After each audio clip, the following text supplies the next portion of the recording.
সিআইটিইউর ব্যানারে প্রাক্তন সিপিএম সাংসদ বংশ গোপাল চৌধুরী তার সমর্থকদের সাথে আসানসোলের পশ্চিম বর্ধমান জেলা গভর্নরের অফিস পৌঁছেছেন। আসানসোল থেকে রাজধানী কলকাতায় গ্রিক শ্রমিকদের সমস্যার বিষয়ে একটি স্মারকলিপি জমা দিতে ডিস্ট্রিক্ট গভর্নর এস পনাম্বলম ওলা ও ওভারের কাছে হস্তান্তর করার স্মারকলিপিতে বলা হয়েছে, ওলা সহ র্যাপিডোতে মোটর সাইকেল ও গাড়ি চালাচ্ছেন বেকার যুবক যুবতীরা। ন্যায্য মূল্যের চেয়ে বেশি দাম নেওয়া সংস্থাগুলির ক্রমাগত সমস্যার কারণে গুরুতর আর্থিক পরিস্থিতির সম্মুখীন হচ্ছে।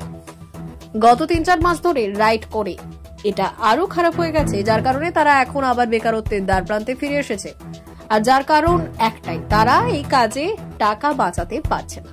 এমতাবস্থায় তাদের সমস্যার সমাধান ও দাবি পূরণের চেষ্টা চলছে। এটা করতে সিটু প্রস্তুত হয়েছে এবং গিগ শ্রমিকদের আলাদা ইউনিয়ন গঠন করে তারা নিজেরাই তাদের পক্ষে লড়বে এবং আলাদা প্রস্তুতি শুরু করেছে। প্রাক্তন সাংসদ বংশ গোপাল নিজেই তিনি বলেছেন, তাদের সমস্যার বিরুদ্ধে জোরালোভাবে আওয়াজ তুলবে। সিটুর এই পদক্ষেপ প্রসঙ্গে একজন র্যাপিডো চালক বললেন, তিনি খুবই খুশি যে একটি পৃথক সংগঠন গড়ে উঠেছে যার নেতৃত্বে রয়েছে প্রাক্তন সাংসদ বংশ গোপাল নিজে। তিনি বলেছিলেন যে তিনি তার সংগঠনকে প্রসারিত করতে এবং তার মতো অনেক রাইডারকে সংযুক্ত করতে কাজ করবেন। আজকে আমরা সিআইটিইউর জেলা কমিটির পক্ষ থেকে পশ্চিম বর্ধমান জেলাতে আমাদের আলোচনা হয়েছিল। গিগ ওয়ার্কারদের কিছু সমস্যা আছে এবং এরা এখন একটা নতুন ক্ষেত্র এটা তৈরি হয়েছে। অনেক বেকার ছেলে এর মধ্যে যুক্ত আছে, মহিলারাও এখনও কেউ কেউ যুক্ত হয়েছেন।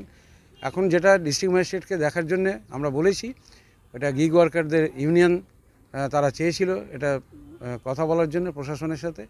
ডিস্ট্রিক্ট ম্যাজিস্ট্রেট আরটিওকে উনি বলবেন ওই নতুন ক্ষেত্র এটা ওরা আগে একটু স্টাডি করবে, তারপরে আরটিও একটা তারিখ দেবেন গিগ ওয়ার্কারের নেতৃত্বকে। সেখানে আমাদের নেতৃত্ব পঙ্কজ থাকবে, অন্যরা যারা আছে গিগ ওয়ার্কারদের সংগঠিত করছে, এটা ওই সভাতে আলোচনা হবে।